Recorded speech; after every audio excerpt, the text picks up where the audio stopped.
Hello students, तो यहाँ पर आज हम लेसन नंबर 12 पानी की कहानी हिंदी क्लास 8 में उसकी जो भी एक्सरसाइजेस क्वेश्चन आंसर है उसको सॉल्व करेंगे। सबसे पहले है वाक्यों को सही पढ़कर सही और गलत का निशान लगाना है, जिसमें है का बेर की झाड़ी से मोती की एक बूंद लेखक के हाथ पर आ गिरी, सही। लेखक को पत्तों की खड़खड़ाहट सुनाई दी, गलत। फिर गा है शुरू में पृथ्वी आग का गोला थी, सही।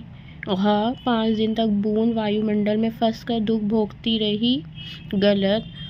अंगा है प्रकाश पिंड बहुत चमकीला दिखाई दे रहा था, सही। चा बूंद ने ऐसी मछली देखी जो मनुष्य से कई गुना लंबी थी, सही। छा बूंद को नल के टूटे होने के कारण मुक्ति मिली, तो सही। इसके बाद है कम से कम शब्दों में आंसर देना है। का है लेखक को क्या सुनाई देने लगा और उसने क्या सोचा। लेखक को सितार के तारों की झंकार सुनाई देने लगी, उसने सोचा कि कोई बजा रहा होगा। खा लेखक को कब और क्यों आश्चर्य हुआ। लेखक को तब आश्चर्य हुआ जब झाड़ी से एक बूंद आकर गिरी। गा है ओस की बूंद ने लेखक को अपने बारे में क्या बताया। ओस की बूंद ने लेखक को बताया कि मैं ओस हूँ, लोग मुझे पानी और जल भी कहते हैं। घा है बूंद जान बचाकर कैसे भागी, तो बूंद पत्तों से नन्हे नन्हे छेदों से होकर जैसे तैसे जान बचाकर भागी। अंगा है बूंद ने लेखक से अपनी रक्षा करने की प्रार्थना कब की। बूंद भाग्य पर भरोसा कर पत्तों पर ही सिकुड़ी पड़ी रही और लेखक को देखकर उसकी हथेली पर आ गिरी।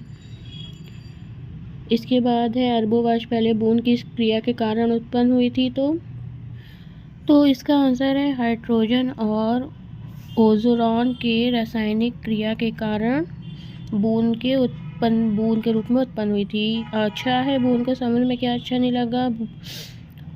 बूंद को समुद्र में उसका खारा जल अच्छा नहीं लगा, क्योंकि वहाँ का जल खारा था, इसलिए वहाँ से वो भाग निकली। फिर समुद्र में बूंद ने किस तरह की मछली देखी। एक ऐसी मछली देखी जो मनुष्य से कई गुना लंबी थी। जोर से धड़ाके से जब पृथ्वी फटी तो उसमें से क्या चीज़ निकली। पृथ्वी फटी तो उसमें से धुआं, रेत, पिघली हुई धातु, लपटें निकल रही थीं। इसके बाद मल्टीपल चॉइस क्वेश्चन है। बेर की झाड़ी से गिरने वाली बूंद लेखक को कैसी लगी, तो आंसर है मोती जैसी। लास्ट ऑप्शन को टिक करेंगे। खा है बूंद ने पेड़ के किस हिस्से को निर्दयी कहा था, तो जड़ों के रोए को, ऑप्शन नंबर 3। गा बूंद ने अपने साथियों को कैसी हालत में पाया, तो हवा में उड़ते हुए। खा बूंद को विचित्र तरह के जीव जंतु कहाँ दिखाई दिए, समुद्र की गहराई में, ऑप्शन नंबर 1 को टिक करेंगे। अंगा है बूंद के नेत्र किस कारण से दुख रहे थे, बल लगाकर देखने से, ऑप्शन नंबर 3। चा है उत्साही हुआ, उसे क्या प्रेरणा मिलती है, लगातार आगे बढ़ते रहने की, ऑप्शन नंबर 3 को यहाँ पर टिक करेंगे। उसके बाद आ जाते हैं लॉन्ग क्वेश्चन आंसर पर। लेखक ने बूंद को क्या आश्वासन दिया था, तो लेखक ने बूंद को आश्वासन दिया था कि जब तक तुम मेरे साथ हो कोई पत्ता तुम्हें छू ना सकेगा। उसके बाद है लेखक को हथेली पर बूंद क्यों कूदी थी, लेखक की हथेली पर, तो आंसर है बूंद पत्तों के नन्हे नन्हे छेदों से जैसे तैसे जान बचाकर भाग निकली। उसने सोचा था कि पत्तों पर पहुंचते ही सूर्य की ऊर्जा ग्रहण का शीघ्र उड़ जाएगी, परंतु दुर्भाग्य कि उस समय सूर्य अस्त हो चुका था। अब रात्रि होने वाली थी। सूर्य ही बूंदों को उड़ने की शक्ति देते हैं। वह किसी घनी पत्ती में सिकुड़ी पड़ी रहकर सूर्य के आने का इंतजार कर रही थी। एकाएक उसे लेखक दिखाई दिया और वह उनके हाथों पर कूद पड़ी। उसके बाद है भाप के ठोस रूप में आई बूंद पर सूरज की किरणों का क्या असर हुआ। भाप के ठोस रूप पर सूरज की किरणें पड़ने से उनका सौंदर्य बिखर पड़ता था। बूंद के और भी असंख्य साथी थे जो बड़ी उत्सुकता से आंधी में उछलने कूदने के लिए कमर कसकर तैयार थे। घा है बूंद बनी बर्फ अचानक किस कारण से फिसलने लगी, तो बूंद बनी बर्फ अपने साथियों के साथ शांतिपूर्वक बैठे हवा में खेलने की कहानियां सुन रहे थे कि अचानक उन्हें अनुभव हुआ कि वे सरक रहे हैं। हमारे साथियों में सबके मुंह पर हवाइयाँ उड़ने लगी थी। उसके बाद अंगा समुद्र की गहराई में चट्टान के नीचे पहुंची। बूंद पृथ्वी से बाहर कैसे निकली। बूंद अपने असंख्य साथियों के साथ समुद्र की गहराई में कई मील मोटी चट्टान में कई वर्षों के प्रयत्न में चट्टान में घुसकर पृथ्वी के अंदर एक खोखले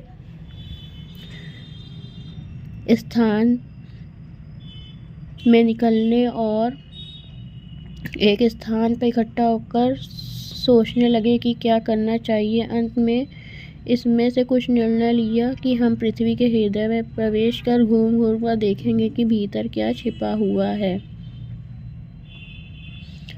इसके बाद है किस स्थान का आनंद बूंद भुलाए नहीं भूल सकती और क्यों।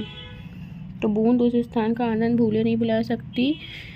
वाष्प भाप से बर्फ बन गई थी। उसके असंख्य साथी बर्फ बने हुए थे। जहाँ तक दृष्टि पहुँचती है सर्वत्र ही बर्फ दिखाई देती थी। जिस समय पूर्व की किरणें बर्फ रूप में बूंदों में पड़ती थी तो अद्भुत सौंदर्य बिखर पड़ता था। वह बड़े आनंद का समय था। इसके बाद है इस पाठ में कौन किसी कहानी सुना रहा है। इस पाठ में अनेक कठिनाइयों का सामना करती हुई बूंद अपने जीवन की लाखों वर्षों से चली आ रही कहानी इस पाठ के लेखक रामचंद्र तिवारी को सुना रही है। जा है बूंद ने गर्म धारा के साथ जो व्यवहार किया उससे क्या शिक्षा मिलती है। तो बूंद की भेंट जब गर्म धारा से हुई तो उसने धारा के अस्तित्व को शीतलता पहुंचाने के लिए उसकी गर्म सोखनी प्रारंभ कर दी, जिसके फलस्वरूप वह पिघल पड़ी और पानी बनकर समुद्र में मिल गई। इसके बाद है वचन बदलना है। कहानी कहानियाँ, आँख आँखें, हथेली हथेलियाँ, मीनार मीनारें, बूंद बूंदें, मछलियाँ मछली, घटना घटनाएँ, किरण किरणें। ये हो गया आपके जितने भी इम्पोर्टेंट थे इस चैप्टर के कंप्लीट।